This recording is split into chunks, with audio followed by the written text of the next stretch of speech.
नमस्ते and hi everyone. कैसे हैं आप सब लोग? आशा करती हूँ कि आप सब लोग बहुत बढ़िया होंगे। आज जो है फिर से हम एक नई कहानी के साथ आप लोगों के सामने हैं। ठीक है? खैर कहानियाँ तो नई नहीं होती, कहानी तो पुरानी होती है, सुनी हुई होती हैं। बस मेरा काम है कि उन्हीं कहानियों को एक बार फिर से आप लोगों के सामने अ, अपने हिसाब से पेश करूँ। तो आज की कहानी है अंगुलीमाल और बुद्ध के जीवन की। ठीक है?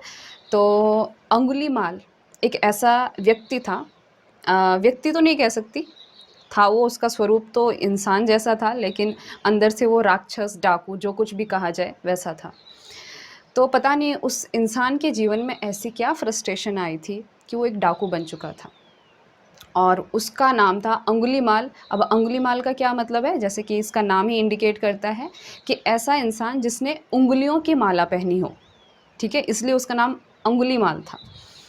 तो उसने शपथ ली थी कि वो 1000 लोगों का वध करेगा, 1000 लोगों को वो मारेगा। उसके अंदर की फ्रस्ट्रेशन थी ऐसी। अब वो करता क्या था? जैसे कि उसने एक इंसान को मार दिया, उसको मारने के बाद उसकी जो उँगली थी उसकी माला बना देता था। तो अब तक उसने 999 यानी कि 999 999 इतने लोगों को मार दिया था। और अब बारी आती है बुद्ध की। तो जिस गांव से वो बिलोंग करता था, जिस गांव से अंगुलीमाल था, उसी के पास के जंगल में अंगुलीमाल वो फिरता रहता था, उसी का जंगल था। लोगों ने उस जंगल में जाने के लिए बाकियों को मना किया था क्योंकि इतना खौफ अंगुलीमाल का उस गांव में, उस दूर दूर के इलाकों तक बन चुका था। तो एक बार जब भगवान बुद्ध उस गांव में आते हैं तो वहाँ के लोग भगवान बुद्ध को मना कर देते हैं कि आप आगे जाइए लेकिन उस जंगल से मत जाइएगा, क्योंकि उस जंगल में अंगुलीमाल रहता है।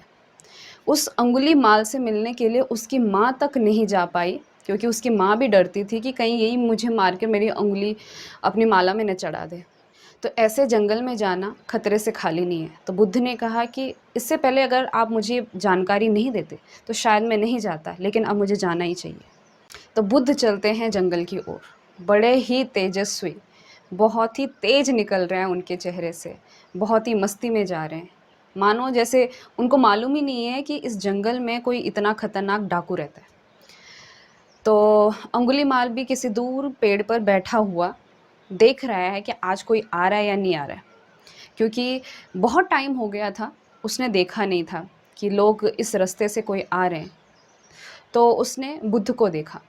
बुद्ध को देखा तो बहुत ही खुश हुआ, बहुत खुश हुआ, जैसे कि न जाने उसको कौन सा अवार्ड मिलने वाला है बुद्ध को मारकर। लेकिन उसको ऐसी प्रसन्नता हुई कि मैंने आज तो 1000 लोगों का, जो ये मैंने शपथ ली थी, उनको मार देना है और 1000 उँगलियाँ मैंने आज पहन लेनी है। तो बड़ा खुश हुआ। वो अपनी जो भी तलवार, चाकू था उस पे धार लगाना शुरू कर दिया। अब बुद्ध आ रहे हैं, बहुत ही मस्ती में आ रहे हैं, कोई डर नहीं लग रहा है चेहरे पे। तो ये थोड़ा-सा सरप्राइज़ हुआ, इसको थोड़ा-सा संकोच हुआ कि मेरी जो ख्याति है, मैं इतना फ़ेमस हूँ, इतने दूर-दूर तक, लेकिन इस बंदे को ये भी नहीं मालूम है कि मैं यहाँ पे रहता हूँ, इसके चेहरे पे कोई डर ही नहीं है। क्या इसको मालूम नहीं है कि मैं अंगुलीमाल यहाँ पे रहता हूँ? तो उसने कहा कि चलो अब मिल के ही पता चलेगा।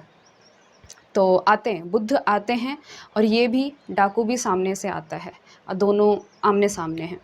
लेकिन बुद्ध को फ़र्क नहीं पड़ रहा है कि मेरे सामने जो है कोई चाकू लेकर खड़ा हुआ है जो कभी भी मुझे मार सकता है। बुद्ध जो है अपनी गति में चल रहे हैं और ये यहाँ पे सरप्राइज़ हो गया कि मेरे हाथ में चाकू है, मैं इतना डरावना दिख रहा हूँ, मेरे गले में इतनी सारी अजीबो-गरीबो मैंने माला पहनी है, इस बंदे को डर ही नहीं लग रहा है।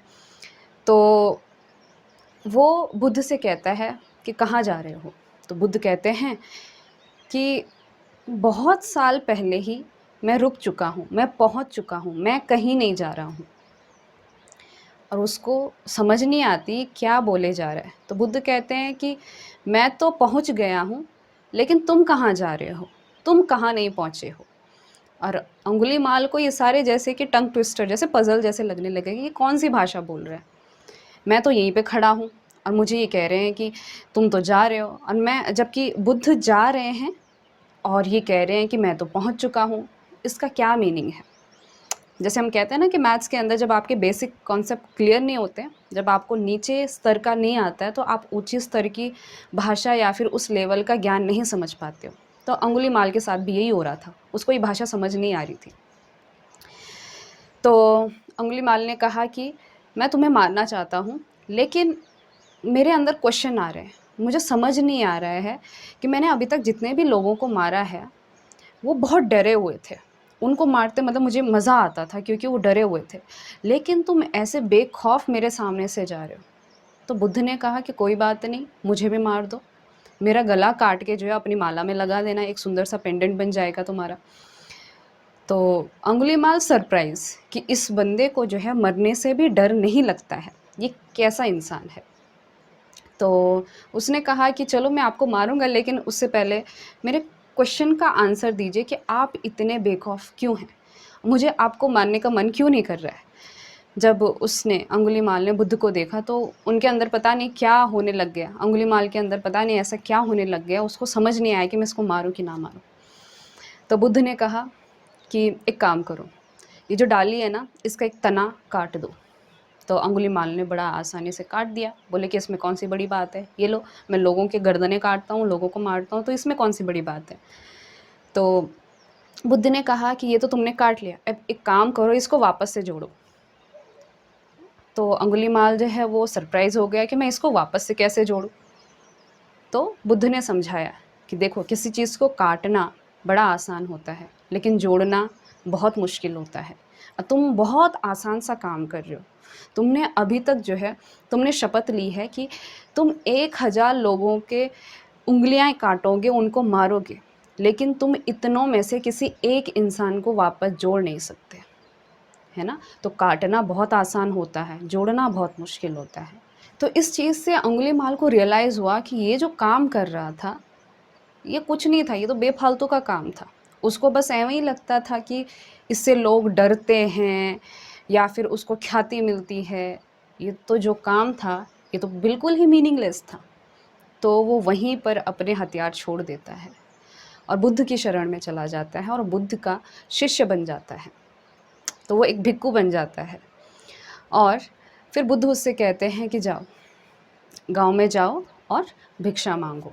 तो जैसे ही अंगुलीमाल गांव में जाता है, भिक्षा मांगता है, तो लोग डर जाते हैं उसको देखकर कि ये तो अंगुलीमाल है। लोग उस पर पत्थर मारते हैं, खून से लरबतर हुआ हुआ है। तो फिर बाद में बुद्ध वहाँ पहुँचते हैं और कहते हैं कि अब इसको मारने की ज़रूरत नहीं है, क्योंकि अब पुराना वाला अंगुलीमाल नहीं रहा है, ये ट्रांसफॉर्म हो चुका है और वो बुद्ध का बहुत ही अच्छा शिष्य बन जाता है। ठीक है।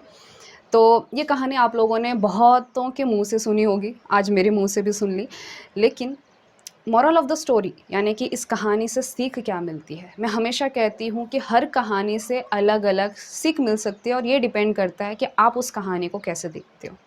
तो मैं इस कहानी को कैसे देखती हूँ, मैं ये नहीं कहती कि हाँ, कि हाँ मतलब बुद्ध इतने तेजस्वी थे, इतने महान थे कि उनकी प्रेजेंस में, उनकी मौजूदगी में वो इंसान बदल जाता है। ये बात तो सत्य है, ठीक है। लेकिन एक और चीज़ है, वो ये कि अगर वो राक्षस जैसा इंसान बदल सकता है, वो एक बुद्ध का शिष्य बन सकता है, वो भिक्खु बन सकता है, लेकिन हम तो उस राक्षस से भी कई गुना अच्छे हैं, हमने तो उतने पाप नहीं किए, होप सो। तो क्या हम ट्रांसफॉर्म नहीं हो सकते? बिल्कुल हो सकते हैं, है ना।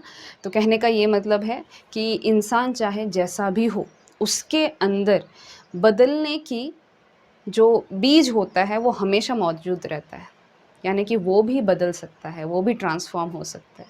ठीक है। बाकी आप क्या इस कहानी से सीखते हो, let me know in the comment section, और मिलते हैं नेक्स्ट वीडियो लेक्चर में और नेक्स्ट किसी स्टोरी टाइम में।